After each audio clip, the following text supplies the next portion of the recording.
Hey everyone, welcome back to the channel and welcome back to my Ferrari 360 Modena.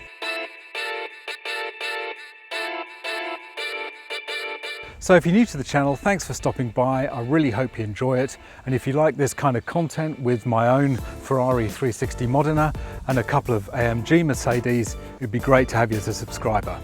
So in this video, we're going to go through some of the pitfalls and mistakes that you can make when you're buying an exotic car like this, but in particular a Ferrari, and in particular the 360, and in particular the Australian market, which is small and different from probably any other market in the world. So before I purchased this, obviously I'd always been interested in getting a Ferrari at some point in my life, and I'd done quite a bit of research, obviously, as you would, but there are still quite a few things that I probably didn't get quite right, and I'm going to pass those lessons on to you so that you don't make the same mistakes. So in this video, we're going to look at the things that I did get right and look at some of the things that I didn't get right. So let's get going. So let's start with the things that I did get right on this particular Ferrari 360. It's really interesting how specific certain options are to these kind of cars and how important they are to resale value and to desirability and things like that. I did understand quite a lot of that. So this car has quite a few interesting features and options which do add to its desirability. So we'll go through those in turn. So the first one is the Scuderia shields. Now these are metal Ferrari badges that are actually recessed into the wings or fenders and are actually a factory option. Now they are very nice to have, compared to the aftermarket ones, which are generally a sticker or a thick plastic kind of material which sticks onto the surface of the wing rather than being set into it from the factory. That's a really nice feature. I love the fact that the yellow badge contrasts with the Rosso Corsa of the paintwork, and I think it just really sets off the car beautifully. The other option we have at the back of the car is the Challenge grille, which is a perforated rear grille where the lights are fitted. This is an option from the Challenge Stradale version of this car, which is the kind of street racing version.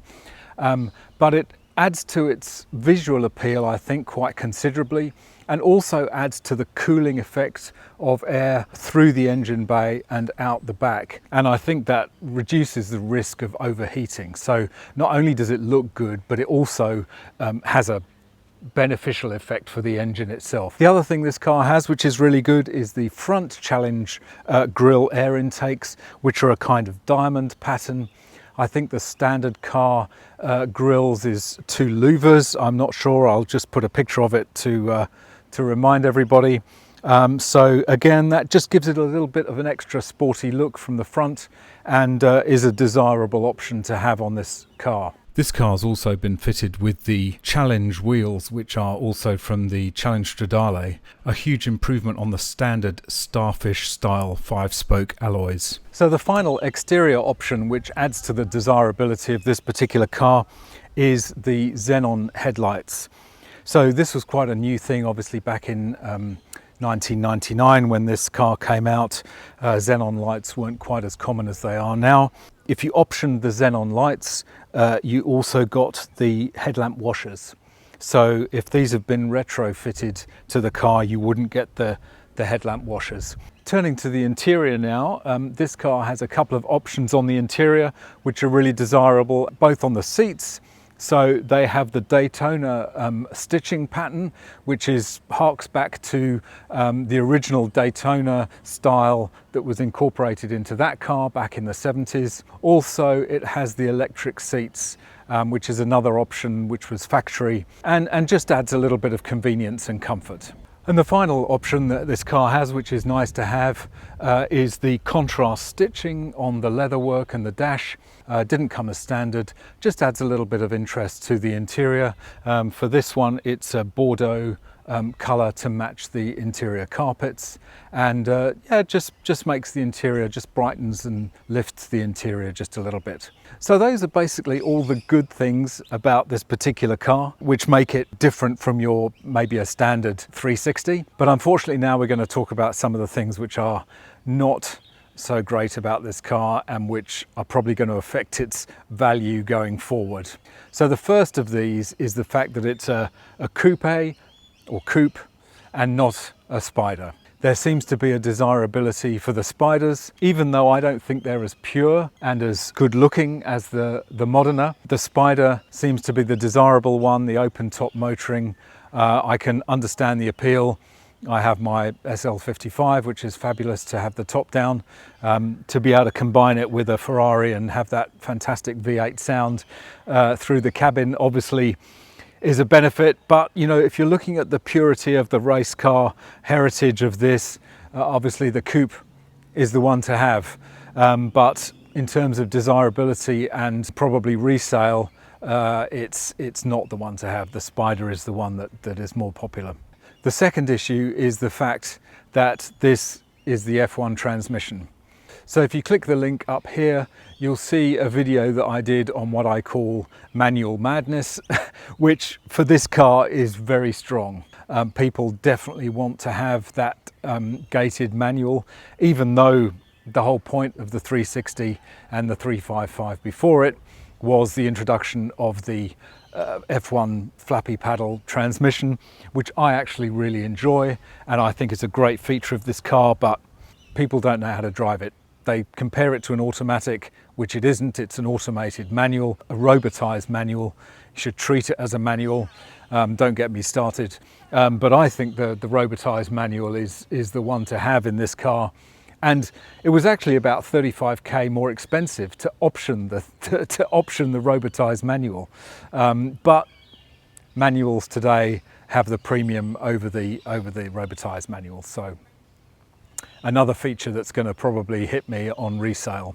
And the final issue, I guess, on resale is the fact that this is a UK import. Now in Australia, it was a strange situation because there were only a limited number of these particular cars imported into Australia officially through the dealers.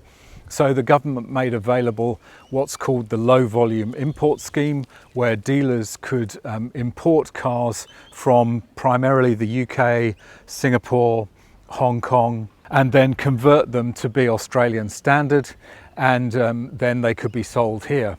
In terms of what the car is, it's identical.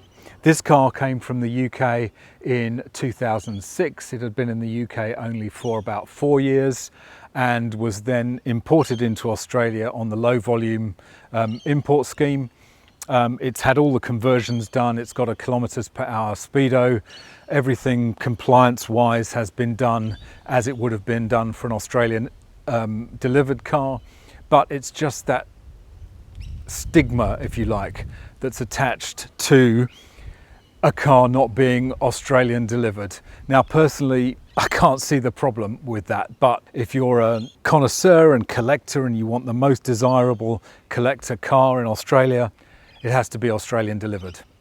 So I'm going to take a hit on the value because it's an import as well. Now those of you who've been following my channel for a while will know that this has been a bit of a nightmare for me in the early stages of ownership because of a few issues that were not picked up on a PPI, a pre-purchase inspection that I had done. I'm not apportioning any blame for that. I think there was doubt as to whether these issues needed to be done, and to be fair, I think a lot of them were made worse after I'd purchased it.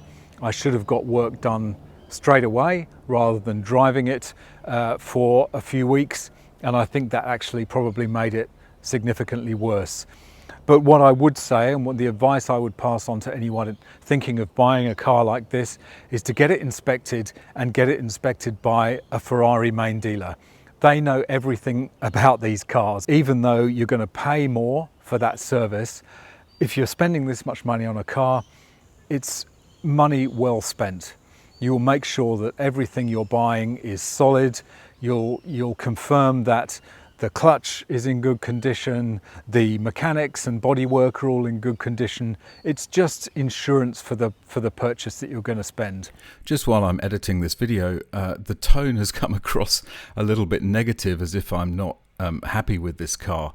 I just should say that I really love this car. I think it looks fantastic. It drives beautifully. The only thing I would say is that it's been a little bit of a baptism of fire, given the amount of work that had to be put into this car at the start. And in some ways, the fact that it's not a pristine example means that I can actually drive it and enjoy it without feeling that I'm depreciating it hugely with every mile that I drive. So anyway, that's about it for this video. I just wanted to highlight some of the mistakes, if you like, that I made, some of the faults with this purchase process, if you can call them that, things that you should look for.